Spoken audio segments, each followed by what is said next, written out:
Restaurant owner told Al Pacino, "If you don't like it, get out." 90 seconds later, that same man was begging for forgiveness. No one could have predicted why. The restaurant was called Stella's, Upper East Side, Manhattan.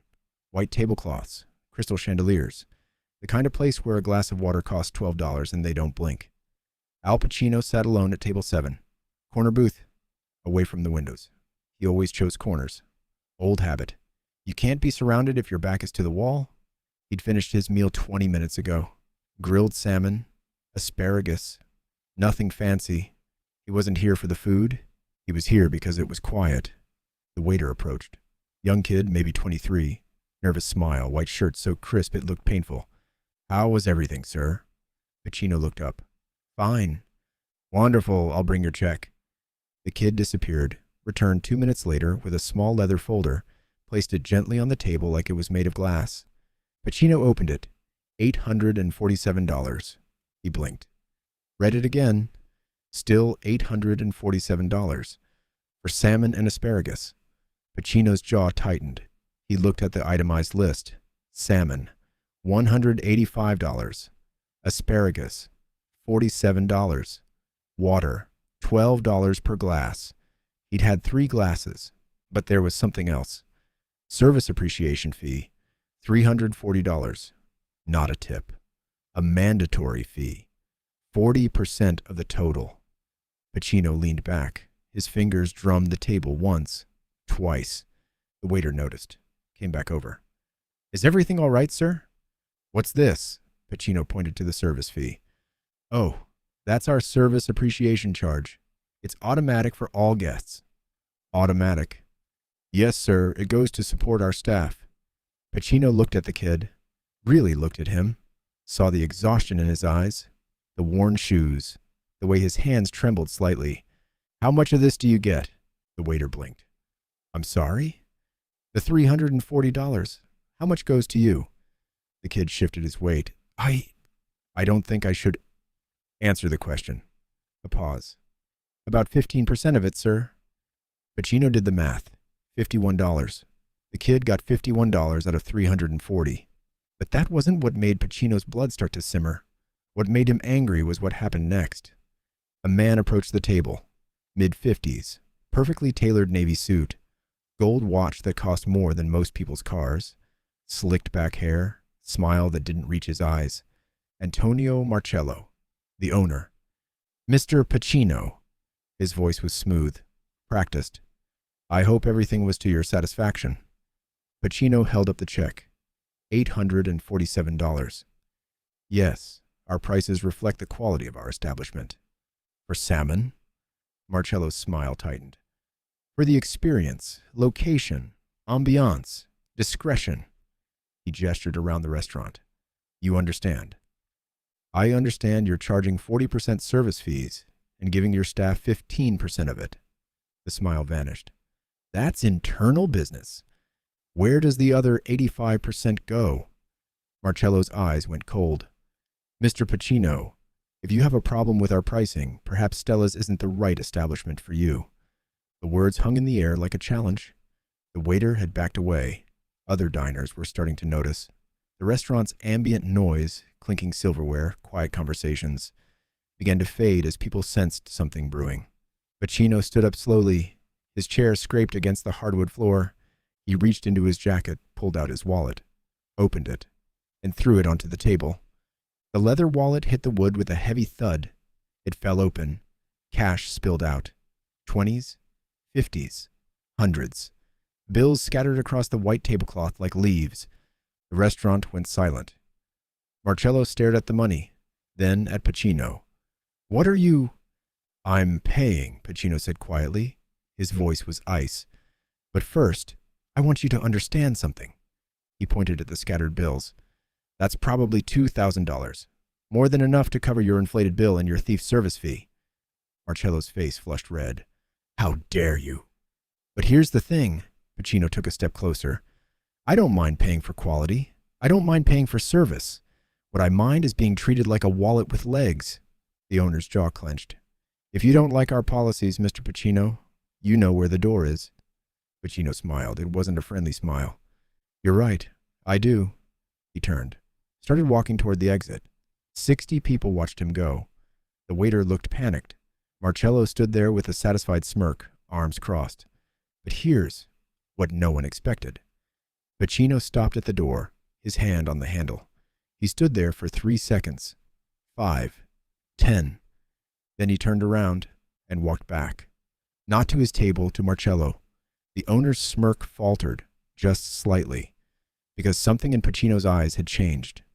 "You told me I know where the door is," Pacino said. His voice was conversational now, almost friendly. "And you're absolutely right. I do." He reached into his jacket again, pulled out another wallet. This one was different, worn, old leather. From it, he pulled out a business card, handed it to Marcello. The owner looked at it. His face went pale, because it wasn't Pacino's card. It was the business card of Michael Torino, owner of Torino's, the restaurant 3 blocks away, Stella's biggest competitor. "Michael's a friend of mine," Pacino said quietly. "We go back 40 years. He asked me to come here tonight, to see what all the fuss was about, to see if Stella's was really as good as people said." Marcello's hands started to shake. "I was going to give you a fair review," Pacino continued. "Tell him you ran a decent operation. Maybe even send some business your way." He paused. "But then you showed me who you really are." Pacino turned to the young waiter. The kid was frozen, eyes wide. "What's your name?" "See, Carlos, sir." "Carlos. You seem like a good kid. Hard worker." Pacino pulled out his phone, opened his contacts. "I'm sending you Michael Torino's number. Tell him Al sent you. He's always looking for good people, people he treats with respect." Carlos's eyes filled with tears. He nodded, unable to speak. Pacino looked back at Marcello. "As for you, I'm going to tell Michael exactly what I experienced here tonight. The prices, the fees, the attitude, and I'm going to tell everyone else I know too." He leaned in closer. His voice dropped to a whisper, but in the silent restaurant, everyone heard it. "You built this place on reputation, on word of mouth, on people like me telling people like them that this was the place to be." He straightened up. "Enjoy watching it crumble." Marcello's mouth opened, closed. No words came out, because he knew. In that moment, he knew exactly what had just happened. Al Pacino wasn't just a customer. He was connected, influential. One bad word from him could destroy years of work. "Wait," Marcello said. His voice cracked. "Mr. Pacino, please. I apologize. I didn't realize." "You didn't realize I mattered." Pacino's eyes were steel. "That's the problem. You should treat everyone like they matter, not just the ones you recognize." He gestured to the money still scattered on his table. "Carlos, that's yours. All of it. Not 15%.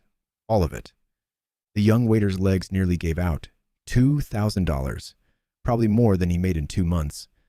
"Mr. Pacino," Marcello was pleading now. Actually pleading.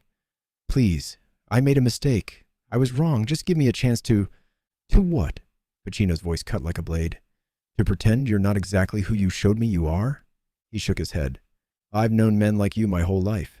Men who measure worth in dollars, who think money makes them better than everyone else, who treat kindness like weakness."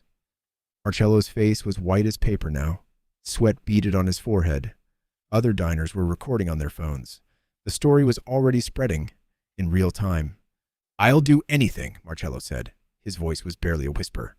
"Please, don't destroy what I've built." Pacino was quiet for a long moment. He looked at the owner, really looked at him, saw the desperation, the fear, and something else, the recognition that he'd been caught. "You want me to save your restaurant?" Pacino asked, and Marcello nodded frantically. "Yes, please. I'll change everything. The fees, the prices. Here's what you're going to do." Pacino's voice was steady, calm. "You're going to eliminate that service appreciation fee. Tonight. For everyone." Marcello nodded. "Done. You're going to lower your prices to reasonable levels. If Michael can serve the same quality food for $60, so can you." "Yes, absolutely. And you're going to treat your staff like human beings. Pay them fairly. Respect them. Because they're the only reason this place runs." "I will, I promise." Pacino stared at him for 5 long seconds. "I don't believe you." Marcello's face crumbled. "Please." "But I'm going to give you one chance anyway." Pacino pulled out his phone. "I'm going to come back here. 3 months from now, unannounced, and I'm going to see if anything changed. He paused. And if it did, I'll tell people you learned something. If it didn't, he didn't finish the sentence. He didn't need to. Marcello understood. Thank you, he breathed. Thank you, Mr. Pacino. I won't let you down. Pacino didn't respond. He just walked back to table 7, picked up his original wallet, left the scattered cash for Carlos, and walked out of Stella's. The door closed behind him. The rain had started. Cold drops hit his face as he stood on the sidewalk, but he smiled. Because here's what most people don't understand about power. Real power isn't making someone fear you. Real power is making someone recognize what they could lose. Not through threats, through truth. 90 seconds, that's all it took. 90 seconds to go from get out to please forgive me. Not because Pacino yelled, not because he made a scene, because he showed Marcello a mirror and forced him to look at what he'd become. 3 months later, Pacino did return to Stella's, unannounced, just like he'd promised. The prices had changed. The service fee was gone. Carlos was still there, smiling, confident now. And when Marcello saw Pacino walk in, he didn't approach with arrogance. He approached with gratitude. Thank you, he said quietly, for the wake-up call. Pacino nodded, sat down, ordered the salmon. It cost $65 now, fair price, and it tasted better than it ever had, not because the recipe changed, but because respect had finally been added to the ingredients. The question isn't whether you'll face someone who tries to diminish you. You will.